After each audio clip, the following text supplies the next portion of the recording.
The book of Genesis. In the first video, we saw how chapters 1 through 11 set up the basic storyline of the Bible.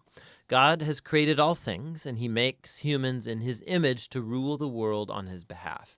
The humans choose sin and rebellion, and so the world spins out of control into violence and death, all leading up to the rebellion and scattering of the people in Babylon. And so the big question is, what is God going to do to rescue and redeem his world?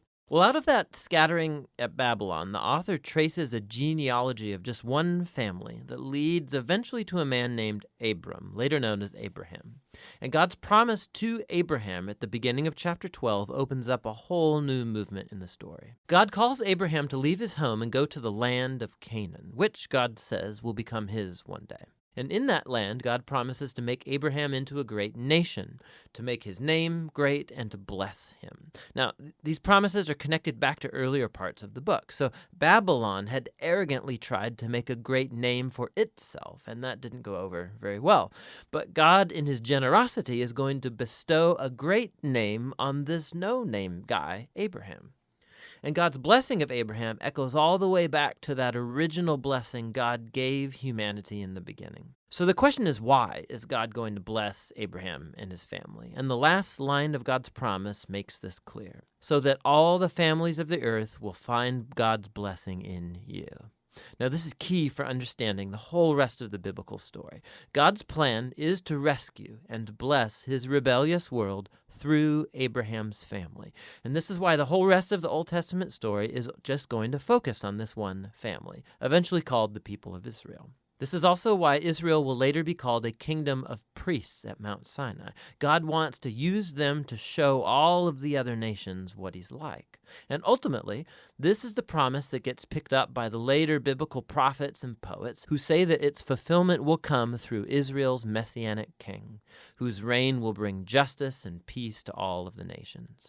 Now, at this point of the story, none of that's clear. You just have to keep reading and watch the promise develop. And so the rest of the book focuses on Abraham and his family. First, Abraham himself, then his son Isaac, and then his son Jacob, and then Jacob's 12 sons.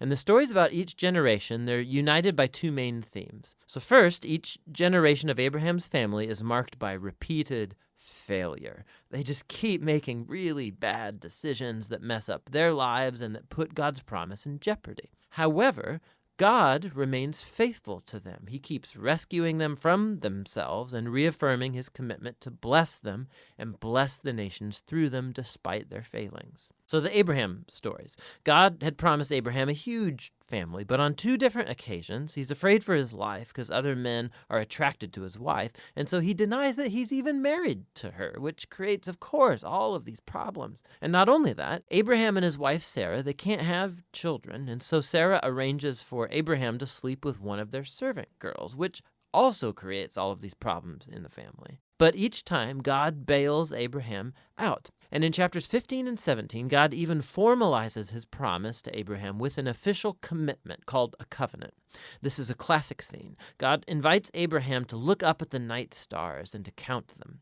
And he says, that's how numerous your family's going to be. And despite all of the odds, having no kids and no way to have any at the moment, Abraham looks up in the sky and simply trusts God's promise. And God responds by entering into a covenant with Abraham, promising that he will become a father of many nations, that God's blessing may come to the whole world. God asked Abraham to mark his family with a sign of the covenant, circumcision of all the male boys in the family. This is a symbol to remind them that the fruitfulness of their family is a gift from God. And so Abraham has lots of kids eventually, and he dies at a good old age.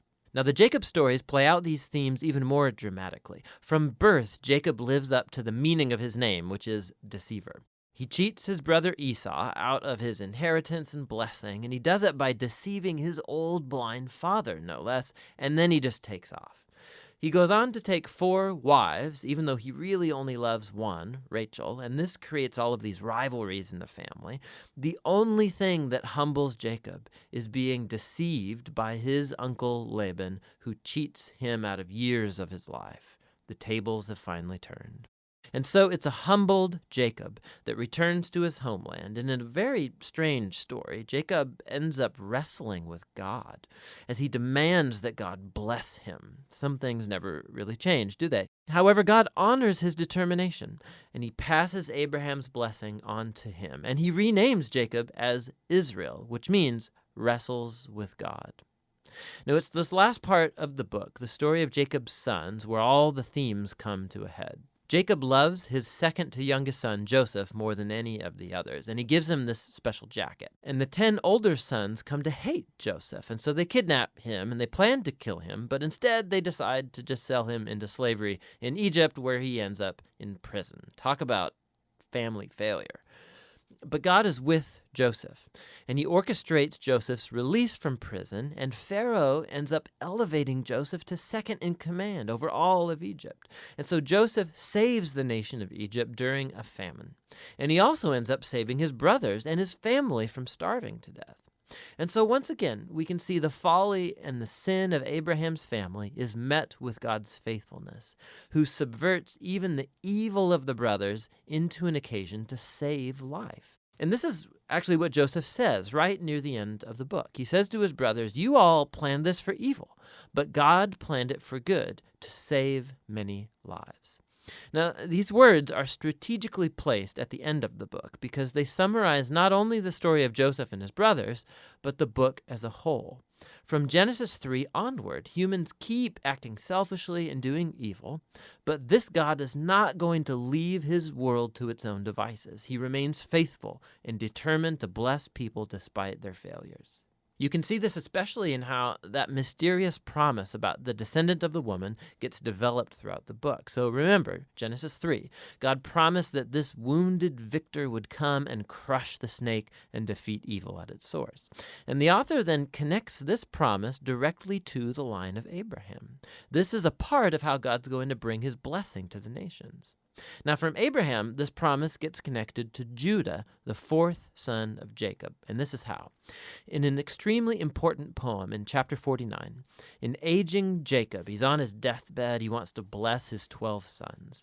And when he comes to Judah, Jacob predicts that Judah will become the tribe of Israel's royal leaders, and that one day a king will come who will command the obedience of all the nations and fulfill God's promise to restore the garden blessing to all of the world. And then after this, Jacob dies. And later, Joseph dies too. And the growing family remains in Egypt. And so the book of Genesis ends with all of these future hopes and promises left hanging and undeveloped. And it forces you to turn the page to see how it's all going to turn out. But for now, that's the book of Genesis.